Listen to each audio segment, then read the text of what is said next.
تمام صحابہ کے بچوں کے ساتھ آپ کی محبت کا یہی عالم تھا۔ حضرت ابو موسیٰ اشعری رضی اللہ تعالیٰ عنہ فرماتے ہیں میرے گھر میں لڑکا پیدا ہو گیا، میں اس کو آپ علیہ السلام کے پاس لے گیا۔ آپ علیہ السلام نے اس کی تہنیک کی۔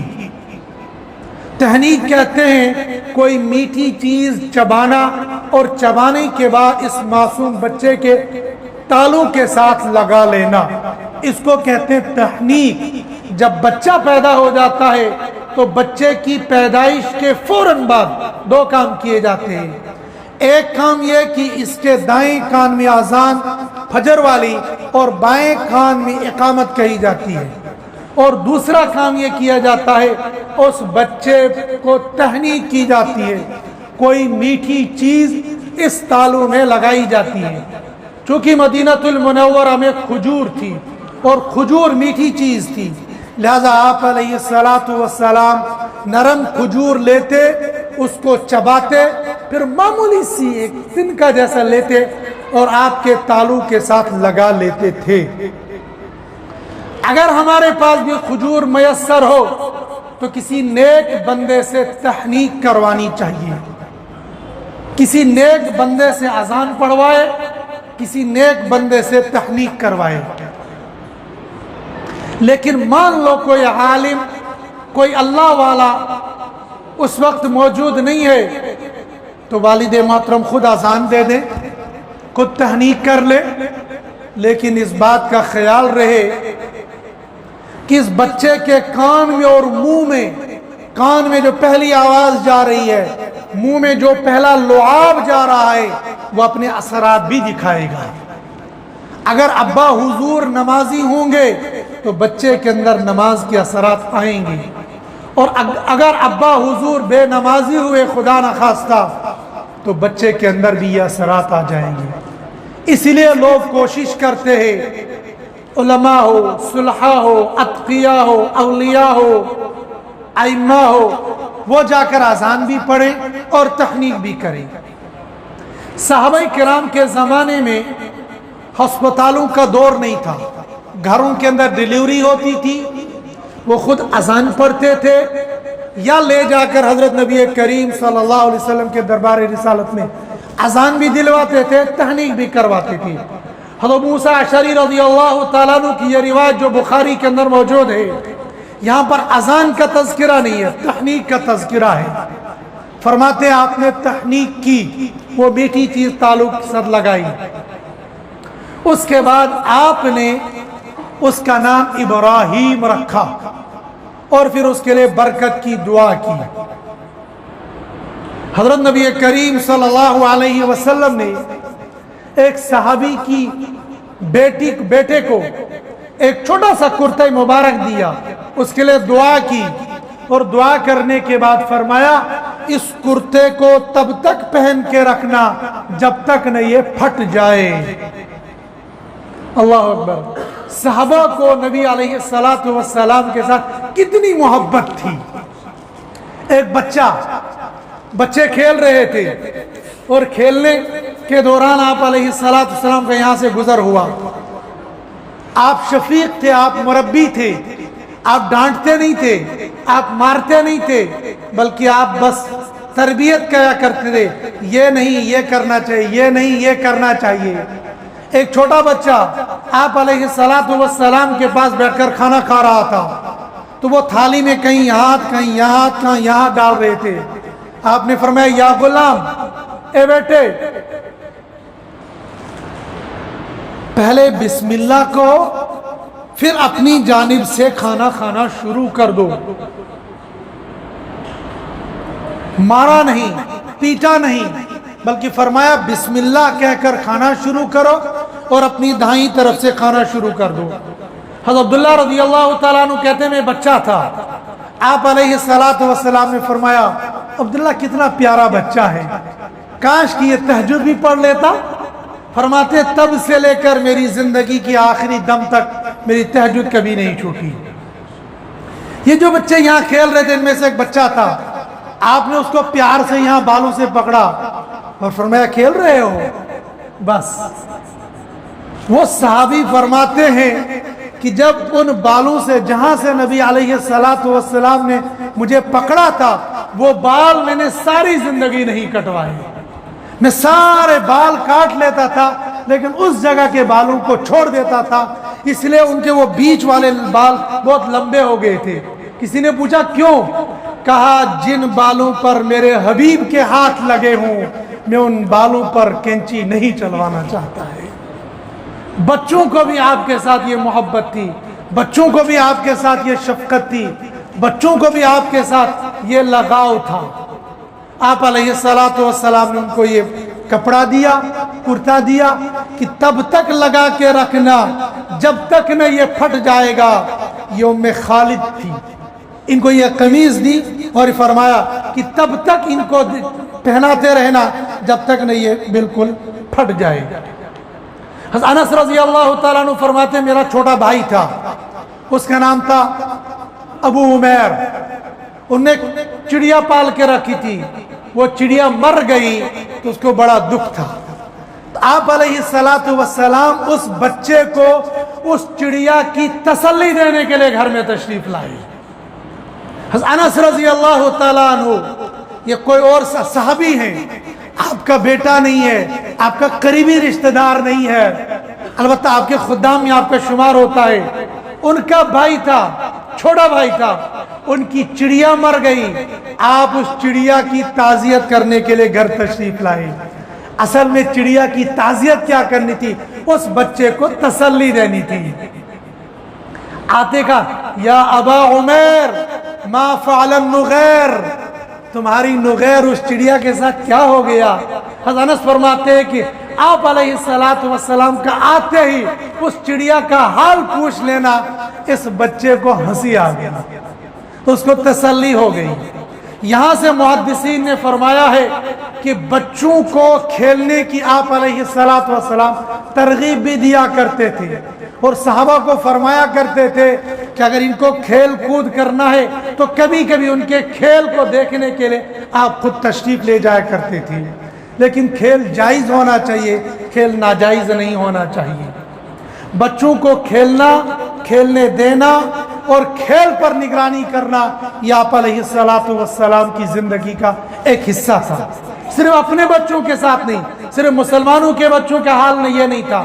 حضرت نبی کریم صلی اللہ علیہ وسلم کی یہاں ایک یہودی بچہ آیا کرتا تھا، وہ بیمار ہو گیا، حضرت نبی کریم صلی اللہ علیہ وسلم کی عیادت کے لیے اس کے گھر تشریف لے گئے، اس کا حال چال پوچھا اور فرمایا بیٹا تم کلمہ پڑھ لو، لا الہ الا اللہ محمد رسول اللہ۔ اس بچے نے اپنے یہودی باپ کی طرف دیکھا، یہودی باپ نے کہا ابو القاسم کی اطاعت کر لو، یا ابو القاسم حضرت نبی کریم صلی اللہ علیہ وسلم کی کنیت تھی، وہ ابراہیم جو بیٹا تھا اس کی کنیت تھی۔ تو اس چھوٹے سے بچے نے اشہد ان لا الہ الا اللہ واشہد ان محمدا عبدہ ورسولہ یہ پڑھ لیا۔ حضرت نبی کریم صلی اللہ علیہ وسلم وہاں سے باہر نکلے اور فرمایا الحمدللہ الذی انقذہ من النار، تمام تعریف اس اللہ کے لیے جس نے اس بچے کو آگ سے نجات دلوا دی۔ حضرت نبی کریم صلی اللہ علیہ وسلم کا زندگی کا یہ معمول تھا، خود بھی بچوں کے ساتھ اچھا سلوک کرتے تھے، اچھا برتاؤ کیا کرتے تھے، اور اپنے صحابہ کو بھی بچوں کے ساتھ محبت کرنے کی ترغیب دیا کرتے تھے۔ بلکہ ایک موقع پر آپ علیہ السلام نے حضرت حسن اور حضرت حسین کو بلایا، اپنی گود میں رکھا، پہلے ان کو بوسہ لیا اور اس کے بعد ان کے منہ میں اپنی زبان دے دی اور ان کی زبان اپنے منہ میں لے لی۔ زبان منہ میں دینا اور ان کی زبان منہ میں لے لینا ظاہر ایک عجیب سا معاملہ ہے، ایک نبی ہے، ایک پیغمبر، ایک رسول ہے، لیکن حضرت نبی کریم صلی اللہ علیہ وسلم نے بچوں کی تربیت کا ایسا حکم دیا۔ اور پھر بچوں میں بچہ بھی ہوتا ہے، بچیاں بھی ہوتی ہیں۔ حضرت نبی کریم صلی اللہ علیہ وسلم نے بچپن سے ہی عورتوں کے حقوق بتا دیے. آج دنیا والے شور مچاتے ہیں عورتوں کے حقوق کھا گئے, اسلام عورتوں کے حقوق نہیں دیتا. یہ غلط بیانی ہوتی ہے, غلط الزام ہوتا ہے. حضرت نبی کریم صلی اللہ علیہ وسلم نے فرمایا, مسلم شریف کی یہ روایت ہے, جس آدمی نے اپنی صغیر اولاد میں سے 2 بچیوں کی پرورش کی, اوروں کی نہیں تھی, یہ یتیم نہیں تھی, یہ لاوارث نہیں تھی, یہ لے پالک نہیں تھی, بلکہ اپنی بچیاں جن کی پرورش کرنا اس کی ذمہ داری ہے, جن کے نان نفقے کی ذمہ داری اس کی ہے, جن کی تعلیم تربیت کی ذمہ داری اس باپ کی ہے. اس باپ کو خوشخبری دی کہ جس باپ نے اپنی 2 بچیوں کی, اپنی 2 بیٹیوں کی بالغ ہونے تک پرورش کی, تعلیم اور تربیت دی, وہ باپ اور میں جنت میں ایسے ہوں گے جیسے یہ 2 انگلیاں ہوتی ہیں. جو اسلام اپنی اولاد کو تعلیم اور تربیت اور پرورش کرنے پر یہ ضمانت دیتا ہو, کل قیامت کے دن وہ باپ اور نبی قیامت میں یوں ہوں گے, کیا وہ اسلام عورتوں کے حقوق کو ضائع کرتا ہوگا؟ ایسا نہیں ہے. اسلام نے بچوں کے حقوق بھی بتائے, اسلام نے جوانوں کے حقوق بھی بتائے, اسلام نے بوڑھوں کے حقوق بھی بتائے, اسلام نے اپنے حقوق بھی بتائے, اسلام نے بیوی کے حقوق بھی بتائے, اور یہاں تک فرمایا من لم یرحم صغیرنا ولم یعقر کبیرنا فلیس منا. جو آدمی چھوٹوں پر شفقت نہ کرے اور بڑے بوڑھوں کا اکرام نہ کرے, فلیس منا, وہ ہم میں سے نہیں ہے. بچہ کوئی سا بھی ہو, تمہارا ہو یا پرائے کا, مسلمان ہو کہ ہندو, مسلمان ہو کہ یہودی, مسلمان ہو کہ عیسائی, مسلمان ہو کہ مجوسی, جس کا بچہ ہے, صغیر ہو, بچہ ہو, اس پر تم رحم کرو. یہ ایک انسان کا بچہ ہے, یہ معصوم ہے. بوڑھا ہے, اس بوڑھے کا اکرام کرو, اس بوڑھے کی عزت کرو. اگر وہ بوڑھا گر رہا ہے اس کو اٹھاؤ, اس بوڑھے کے ہاتھ میں سامان ہے اس کو اٹھاؤ, اس بوڑھے کو لفٹ کی ضرورت ہے, اس کو گاڑی کی ضرورت ہے, اس کو گاڑی میں بٹھاؤ, اس کے گھر میں پہنچاؤ. یہ نہ دیکھو یہ بوڑھا مسلمان ہے, یہ نہ دیکھو یہ بوڑھا ہندو ہے, یہ نہ دیکھو یہ بوڑھا عیسائی ہے, یہ نہ دیکھو یہ بوڑھا یہودی ہے, یہ نہ دیکھو یہ بوڑھا مجوسی ہے. یہ دیکھو تمہارے نبی نے تمہیں یہ تعلیم دی ہے, اگر کوئی بوڑھا تم یہ دیکھ لو, اس پر رحم کرو اور اس پر شفقت کرو.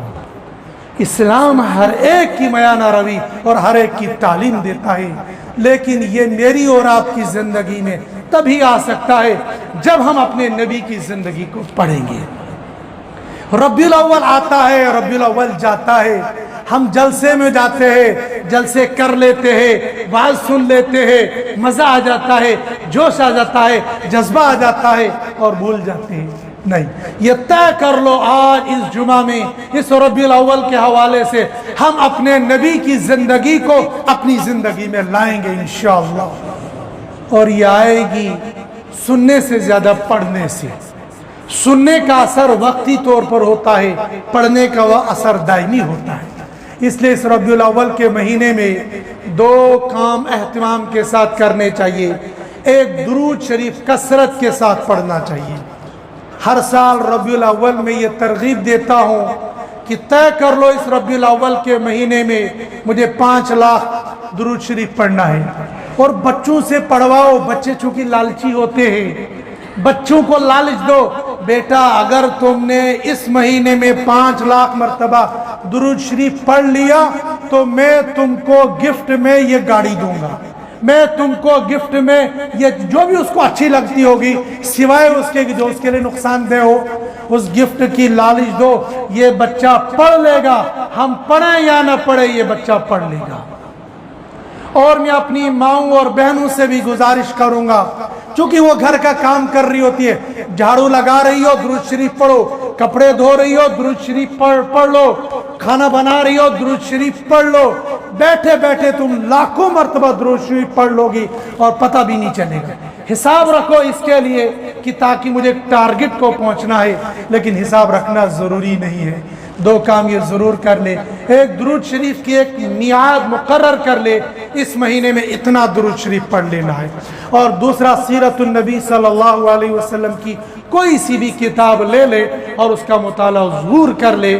چھوٹی سی کتاب ہے، ہمارے مشفق و مربی مرحوم حضرت مولانا مفتی فیض الوحید صاحب نور اللہ مرقدہ، اللہ ان کی قبر کو نور سے منور فرمائے، چھوٹی سی کتاب لکھی ہے سراجم منیرا، ایک جلد کے اندر ہے، کوشش کر لے کہ اس کو پڑھ لے، سیرت مصطفیٰ پڑھ لے، کوئی اور سیرت کی کتاب جو آپ کو اچھی لگتی ہو وہ سیرت کی کتاب بھی پڑھ لے، درود شریف بھی پڑھ لے۔ اللہ پاک مجھے آپ کو عمل کرنے کی توفیق عطا فرمائے۔ وآخر الدعوانا الحمدللہ رب العالمین۔ کا خزانہ ہے اسے جو بند کہتے ہیں۔